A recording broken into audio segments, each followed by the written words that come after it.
Well, it's obviously great to be on the field. I think the players are really excited about having the opportunity to go out and practice, together as a team, which has kind of been a long time coming.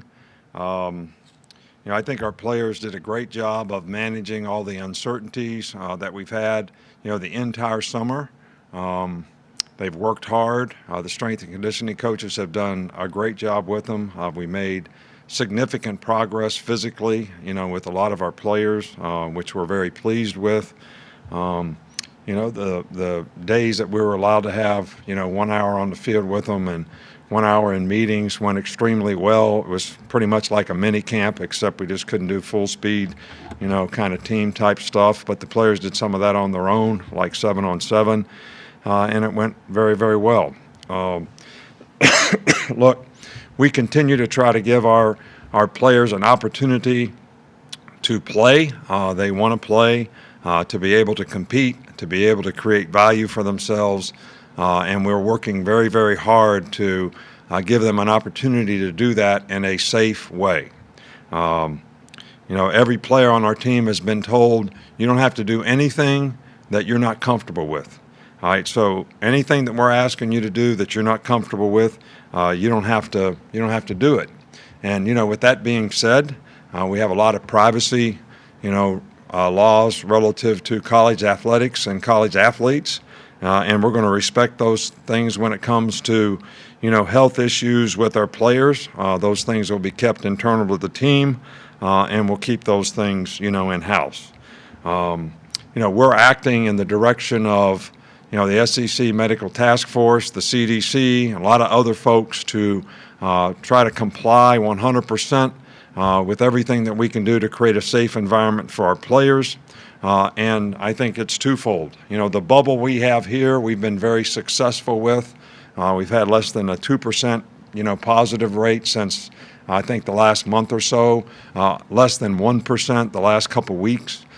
So the personal bubble that guys have to form outside of here, I think, will be a real key to us being able to keep the players safe and keep them healthy, and that's relative to what they do, as a student.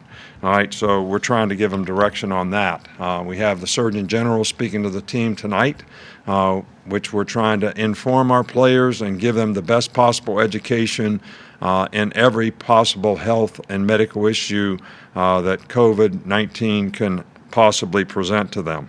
And we're constantly weighing the consequences of playing, but we're also weighing the consequences of not playing, and how that would impact the players and what they would do and the isolation that it would create for them and how we can manage it for them. So our goals for fall camp, are not much different, even though this is not really going to be camp. It's going to be more like, in-season practice, is to, form hardcore fundamentals of discipline, work ethic, mental and physical toughness to be able to sustain. Obviously, conditioning is a really important part of that, which we always have to improve on. We want the players to improve their fundamentals in terms of technique, but also in their knowledge of offense, defense, and special team systems so that they have a chance to go out there and compete and play well and create value for themselves when and if they get the opportunity to do that. And we want to come together as a team and, have a lot of pride in being an Alabama football player and being responsible for, what goes with the accountability and responsibility that goes with what a player has to do to represent this university and our team. So with that, I'll take questions. Chris Walsh, we're going to come to you. Please unmute yourself and ask your question.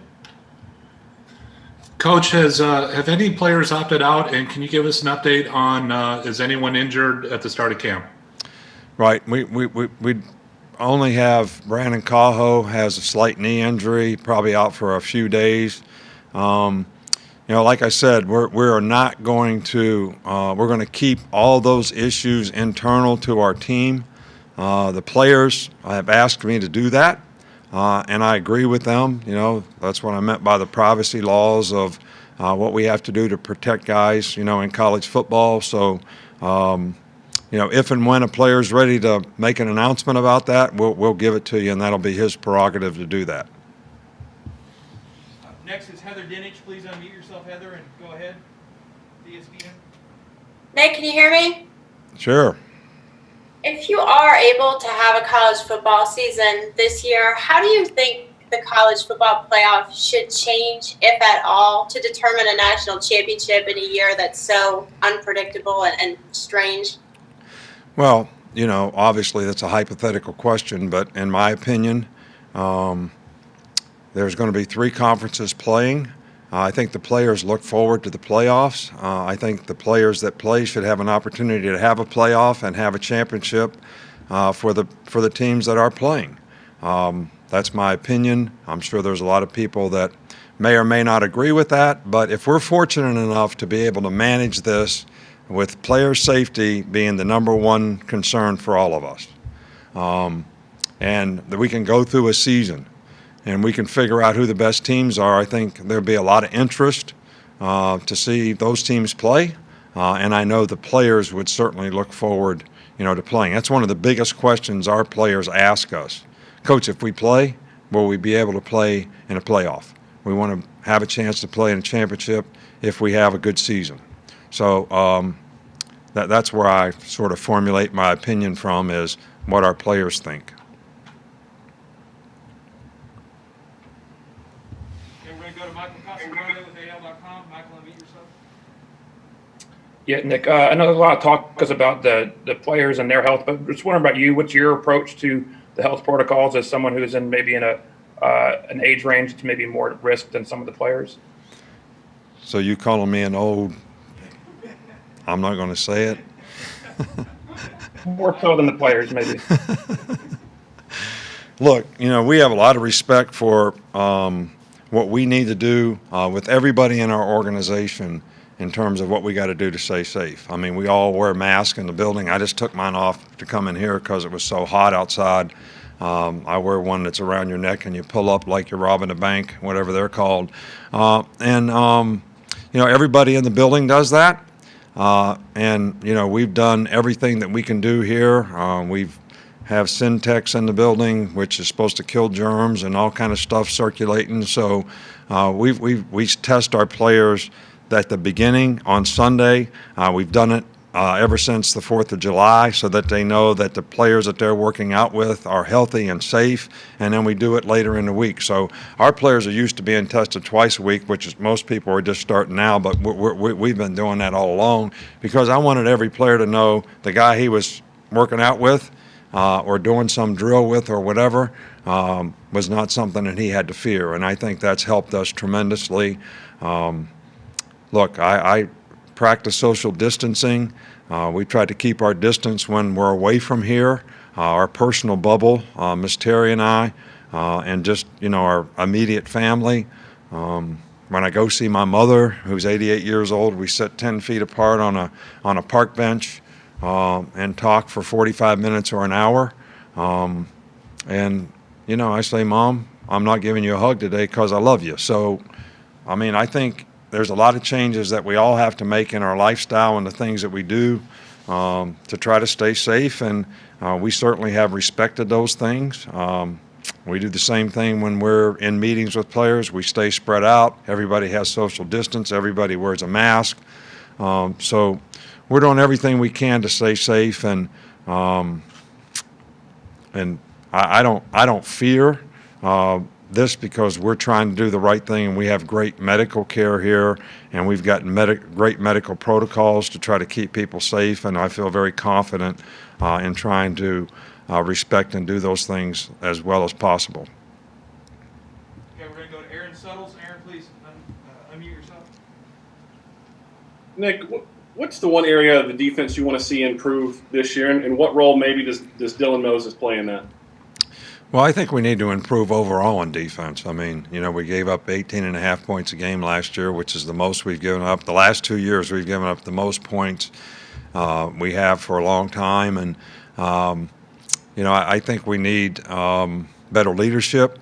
I think Dylan Moses can provide some of that. I think we have to play better against the run. I don't think we played very well in the red area last year. We did a great job of getting turnovers. We got 28, turnovers last year, which was first in the conference. But we just have to get more physical at the line of scrimmage. I think the big challenge for this team, because of the 4 starters we lost in the secondary out of 5 guys, is to get that rebuilt with some good players who lack experience. But they are good players, and we have confidence in them. So, but that's going to be a key to the drill, especially the fact that we didn't have spring practice and we weren't able to work with these guys as much as we usually are. But I really think a lot of these Zoom things that we did in the off season and the meetings that we had really helped players conceptually understand the defense and what they were supposed to do. Maybe not so much how they were supposed to do it, but why it's important to do it that way and what they were supposed to do. I think there was a lot of benefit to a lot of that. We'll go to Kirk McNair. Kirk, go ahead. Here. Go ahead, Kirk. Can you hear me? Yeah. Okay. Coach, I'm sorry. This sort of goes to something you said before, but I was thinking about how much you like to go first on first. And if things like that have to be adjusted, or do you think they have to be adjusted? I didn't understand. Say that again, Kirk. We're having trouble hearing you. I think, Coach, you like to go a lot of first on first, or more than most people maybe. And I wonder if first on first is a concern with the situation. Why would it be? I mean, I don't know why it would be. I don't understand the reasoning behind the question. I'm sorry, the question, I guess, is like, would you put your left tackle against your best pass rusher for an extended period of time? Or would you maybe go first on second more? I'm sorry, that's not clear. Yeah, well, we're trying to know that the guy you're playing against in practice doesn't have it through extensive testing. We have a testing center here, and every player can get tested every day if they want to. So I still think there's value in practicing good on good, challenging people.